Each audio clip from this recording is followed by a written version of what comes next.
Vítajte pri sledovaní podcastu ISCM. V tomto podcaste budeme smerovať k festivalu Piano Days 2024, na ktorom sa už predstavila a predstaví sa opäť klaviristka Kristína Smetanová. Vítaj. Ahoj. Ešte, aby som doplnil teda tú informáciu, hrať budeš spolu s Juliou Štálnovou-Sedlíkovou. Spolu s ňou tvoríte duo Devanas a predstavíte sa 11. apríla v Dome umenia Fatra v Žiline. Presne tak. Začneme ale klavírom tak všeobecnejšie. Ladislav Burla zaraz povedal, že on nemá rád, keď rodičia hovoria, že moje dieťa chodí do zúšky na klavír, alebo na klarinet, alebo na husle, že podľa neho je správnejšie povedať, že moje dieťa študuje hudbu. Tak ako je to s tebou? Alebo ja som ťa predstavila ako klaviristku, či som ťa nemal skôr predstaviť ako hudobníčku.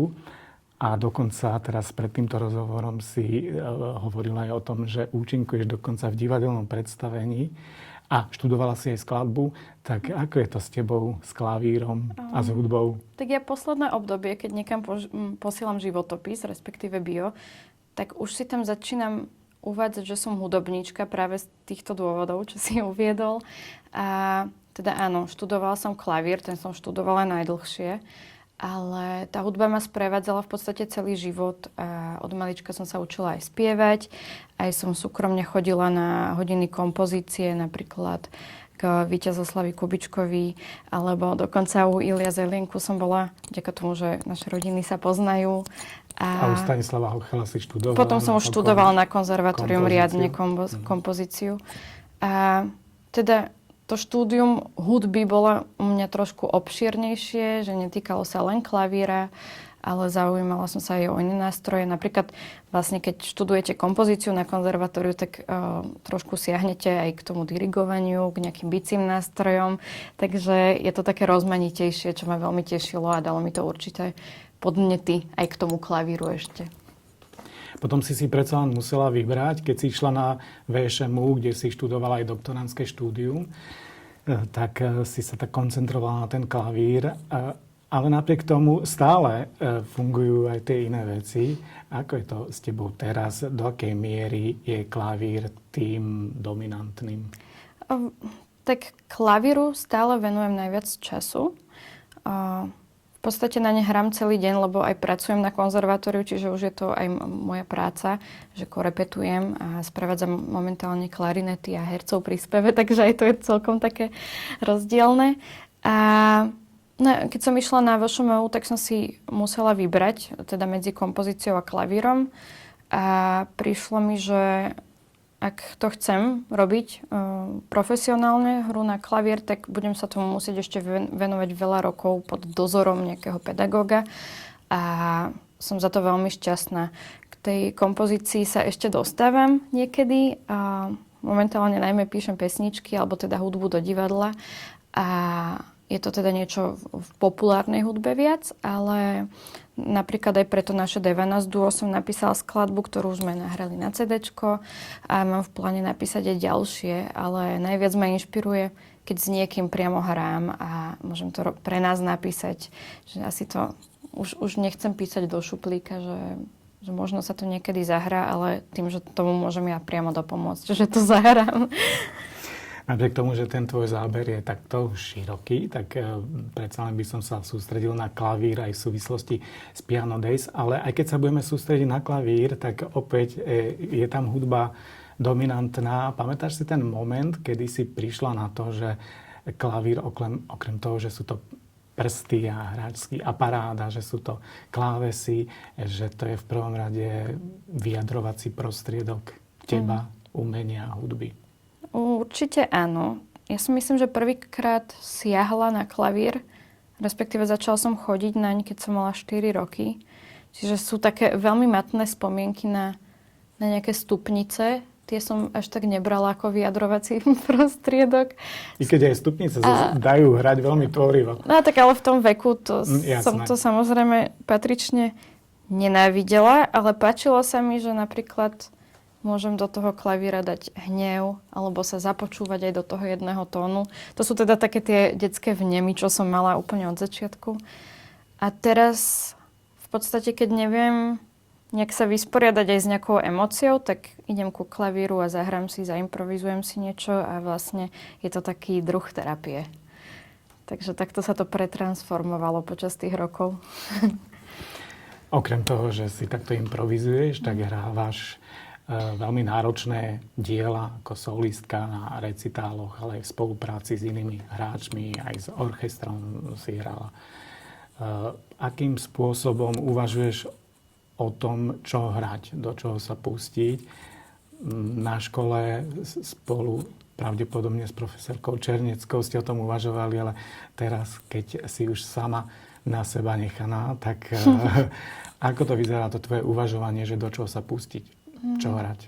Tak v podstate počas celých mojich štúdií, aj od konzervatória po vysokú školu, som mala pomerne voľnú ruku v tom, od pedagóga, že čo by som mohla hrať. A moja ruka väčšinou siahala po veciach, ktoré boli nejakým spôsobom veľmi náročné technicky, alebo boli celkom zložité, čo sa týka do formy, alebo do harmonie a tonality a tak. Takže vždy som sa snažila ako keby vychádzať ďalej, ako možno ostatní.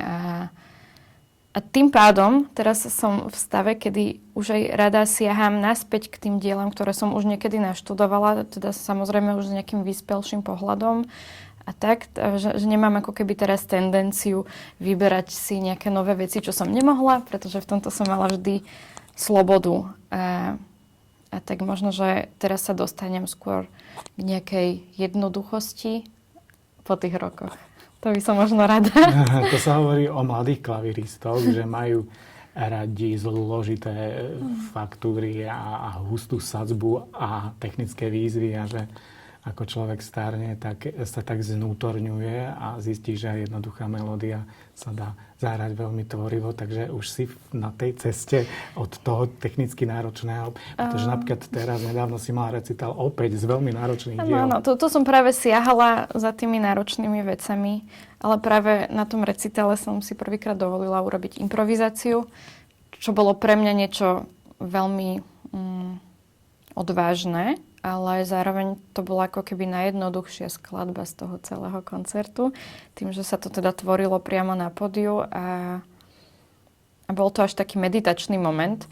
A tieto meditačné momenty by som chcela zachovať aj v rámci výberu repertoáru do budúcnosti, lebo si myslím, že aj pre poslucháča je to potom trošku ľahšie stráviteľný ten koncert. Dočítal som sa, že tvoja doktoránska téma bola Parížská šestka. Ja ťa vnímam ako interpretku so širokým záberom aj repertoáru. Nie je tam zjavná nejaká špecializácia. Možno ťa to ťahá k takým menej známym skladbám, ale nie k nejakému konkrétnemu štýlu alebo štýlovému obdobiu. A tu odrazu Parížská šestka. Ako sa to stalo? Tak samozrejme toto prebehlo ako konzultácia s profesorkou a ja som sa zamýšľala nad tým, teda, že samozrejme z dejín hudby a z histórie viem, že Parížská šestka existovala, ale uvedomila som si, že ich klavírnu tvorbu som sa s ňou stretla iba veľmi okrajovo, že vlastne počas štúdií na konzervatóriu som hrala nejakého Poulenca, ale inak nič a mi to prišlo, že ako to, že to nepoznám, ako to, že to nepočujem hrať niekoho iného a tak som sa trošku začala ponárať do tých skladieb a prišli mi veľmi zaujímavé, prišlo mi to veľmi rozmanitá téma a veľmi vďačná na doktorantské štúdium, nakoľko tam je teda 6 skladateľov a teda profesorka so mnou súhlasila a podľa mňa sme vyskladali veľmi pekný program. A ja som veľmi rada, že som to spoznala. Myslím si, že keby sa tomu nevenujem počas doktorandského štúdia, možno, že sa k tomu v živote už nedostanem, lebo predsa len je to strašne veľa roboty, aj sa tie skladby naučiť naspamäť a vyžaduje si to naozaj trpezlivosť a sústavnú prácu, aby sa človek do toho mohol až tak ponoriť, ako sa mi podarilo práve vďaka tomu doktorandskému štúdiu.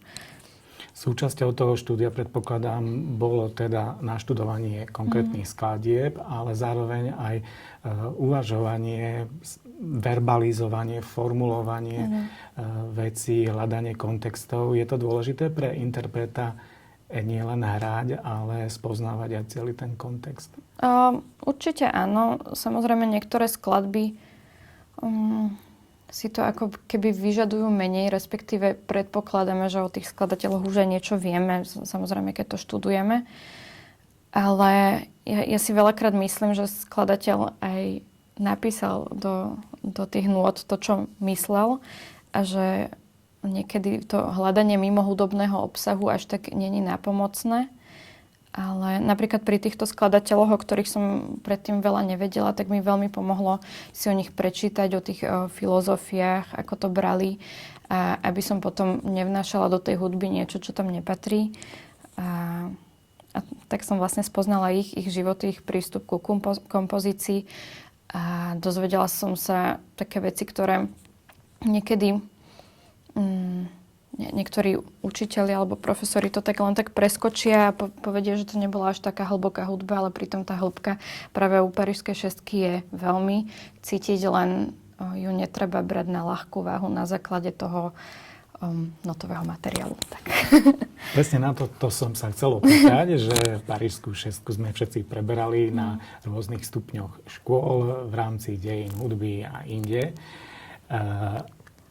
Ktoré také prekvapenia tam boli práve vďaka tvojmu takému hlbšiemu ponoru? Už si teda povedala, že prekvapilo ťa, že Parížska šestka to nie je len teda ten kabaretný spôsob, ale že je to aj hĺbka výpovede.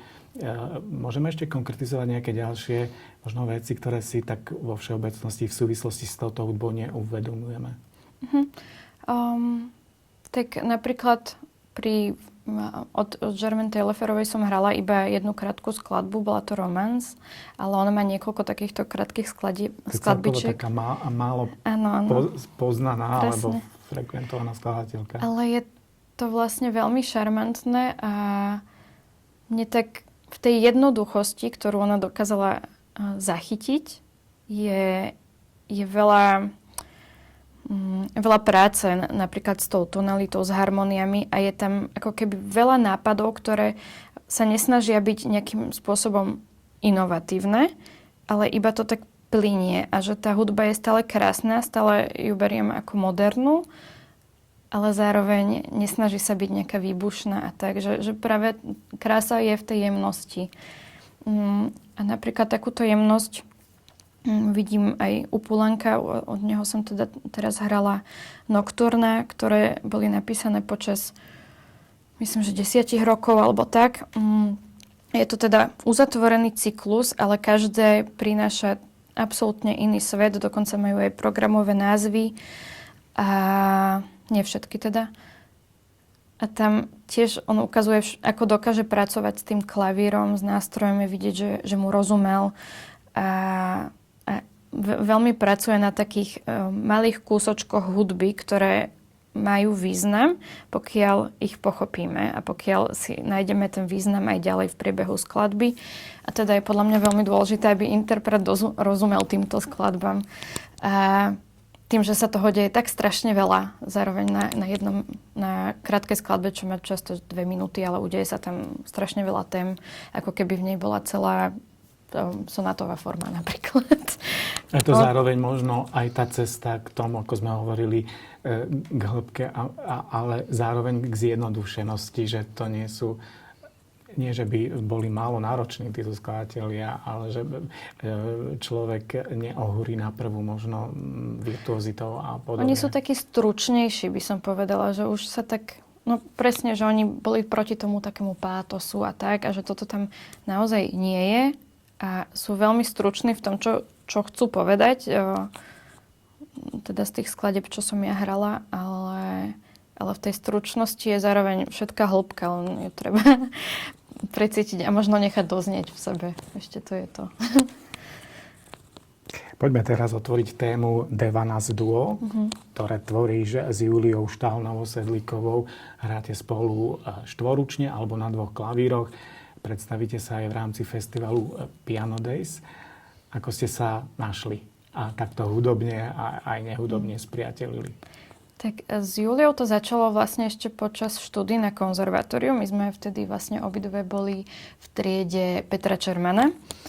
A myslím si, že ja som mala vtedy nejaký záverečný koncert. Neviem, že či to už bol absolventský alebo nejaký recital predtým, ale chcela som hrať vlastne Rachmaninovú Tarantelu pre 2 klavíry a teda hrala som ju s Juliou a to bol taký náš prvý stret, kedy sme si spolu zahrali a ono to nejak išlo zázračne ľahko, čo sa veľakrát nestáva, keď niekto hrá s iným klavíristom, lebo predsa len je to veľmi náročné nájsť si niekoho, s kým si rozumieme a tam sme pochopili, že si rozumieme. Ja som potom vlastne išla na VŠMU a musela som si počkať, kým Julka tiež bude už na VŠMU, lebo teda ona je mladšia.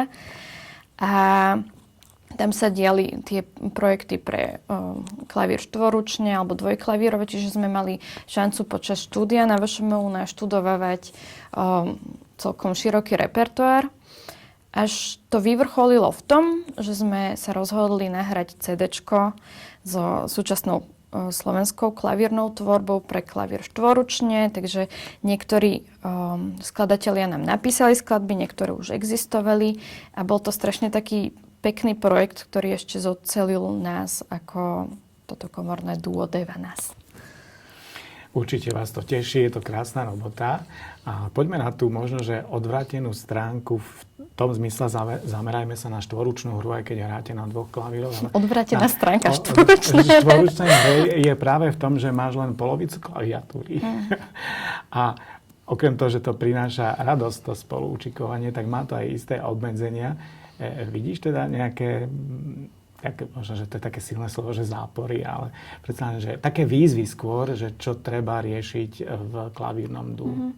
No my sme posledné roky hrali najmä štvoručne, už sme si na to tak aj nejak zvykli. Samozrejme, že niekde v začiatkoch, keď sme aj chodili na kurzy do Holandska, už sme tam išli vystupovať ako klavírne duo, tak vtedy prišiel nátlak z tých koncertov, čo sme mali a trošku sme sa aj pohádali, lebo samozrejme je to aj o tom, ako kto čo cíti, každý má trošku iný ten pulus v sebe a tam sa to veľmi vie byť.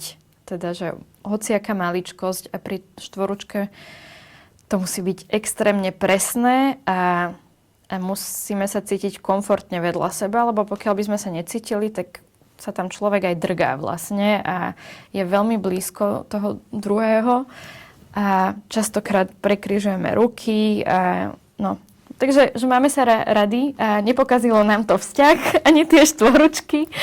A myslím si, že nám to iba zlepšilo. Fyziologické nepohodlnosti ste vyriešili. Áno. Vlastne to je tiež zábavné to riešiť. Akým spôsobom sedieť alebo akým spôsobom teda hrať, aby ste sa cítili komfortne. Áno, my to vlastne ani nemáme rozdelené, že kto je spodný part a kto je vrchný, že my sa rady striedame, tak aby sme vedeli ako keby uchopiť všetko, čo to obnáša. Aby každá z vás mala obmedzenú raz iba hlavu. Ale rozumieme si, ja som za to strašne rada, lebo momentálne teda už sa vídame menej a práve vďaka tomu, že spolu hráme, tak sa vídame častejšie. Čo je tiež dôležité, ten mimohudobný rozmer. Budeme to môcť sledovať túto vašu súhru aj na festivale Piano Days 11. apríla v Žiline. Čo ste si pripravili na tento koncert? Tak zahráme, čo sa týka tých štvoručiek. Budú tam skladby, ktoré máme nahrané aj na tom debutovom CD. Bude tam skladba od Lenky Novosedlíkovej, Michala Štála a Richarda Grima.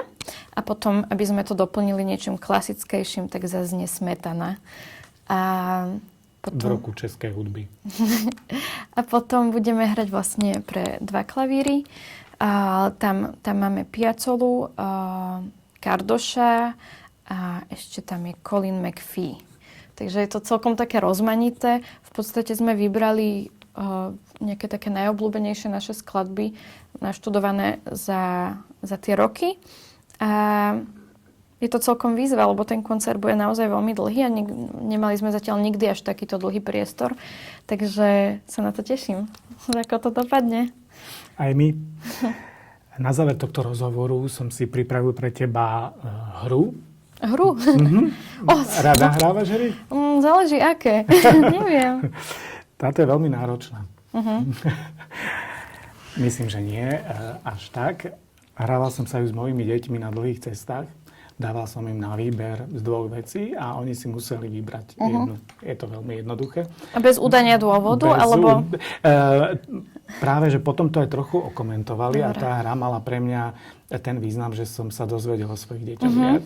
To je dobrý A nápad. napríklad dal som im, že zmrzlina alebo rezeň. Takže zmrzlina samozrejme, a potom diskusia, že keby jedli len zmrzliny a tak ďalej. Takže bolo to celkom zaujímavé. Takže tvoja úloha je vybrať si jedno z 2. Väčšina tých možností je také, že no tak aj jedno, aj druhé. Ale taká možnosť Pokúsim nie sa. je. Takže Dobre. len jedno z toho. Klasicistická sonáta alebo baroková suita?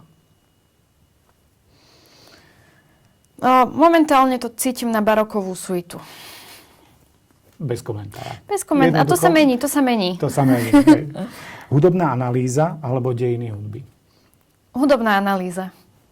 Určite. Rozum alebo cit? Tak ale toto je najhoršia otázka.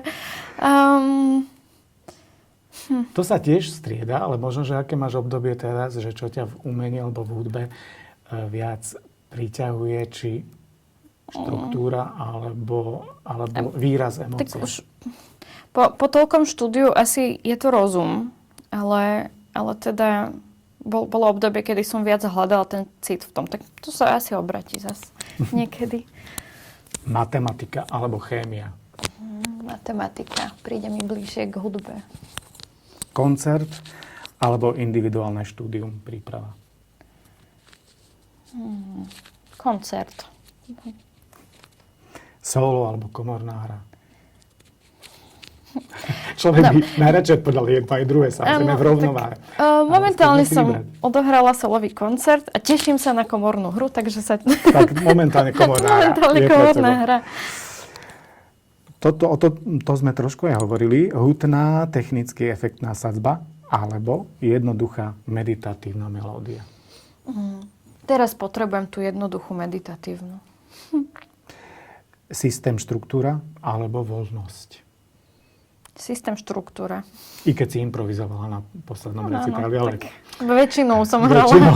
systém, a štruktúra. štruktúru. Schumann alebo Ligeti? Ligeti. V rámci teda roku českej hudby aj výročí rôznych skladateľov Smetana alebo Dvořák. Smetana. Pretože ho budete aj hrať. Pedál alebo bez pedálu? Pedál. Legato alebo portamento? Legato. Forte alebo piano? Piano. To spieme k tomu vnútorne, Áno, vieš? áno. Výtvarné umenie alebo balet, alebo súčasný tanec? Asi výtvarné umenie. Moja mamina je maliarka, takže mám k Nemáš tomu na asi výber. taký bližší vzťah. Tak k tomu ešte jedna otázka alebo výber. Socha alebo obraz? Obraz. Noc alebo deň? Deň. Ako som začal svojimi deťmi aj tým príkladom, tak zmrzlina alebo rezeň? Zmrzlina. A teraz Ty si teda, moje deti. tak ale až tak zmrzlinu nevyhľadávam, teda, že mám ju možno tak 10 krát do roka, ale rezeň neznášam, takže... Takže nemáš výber. Tak zoberieš na milosť tú zmrzlinu. Hej, teraz sa vlastne vytvoril nejaký taký psychologický profil o mne. Mám pocit, že sa nepodobali tie odpovede v podstate. To bol taký krycí manéver, že to je hra, ale to Áno. bol vlastne vážny A teraz, psychologický profil. A už sa to nedá vziať späť. Aj. Ale ako si hovorila pri viacerých odpovediach, že to je teraz. Áno, Zajtra to bude zase iné. Presne. To sú také otázky, také odpovede, no. Ďakujem. To sa dá Ale pochopiť výborné, všelijako. boli výborné. Ďakujem. Pripomínam, že sme sa rozprávali s Kristínou Smetanovou. Ďakujem, že si prišla. Ja ďakujem za Veľmi pozvanie. zaujímavé rozprávanie. Ďakujem. Aj veselé.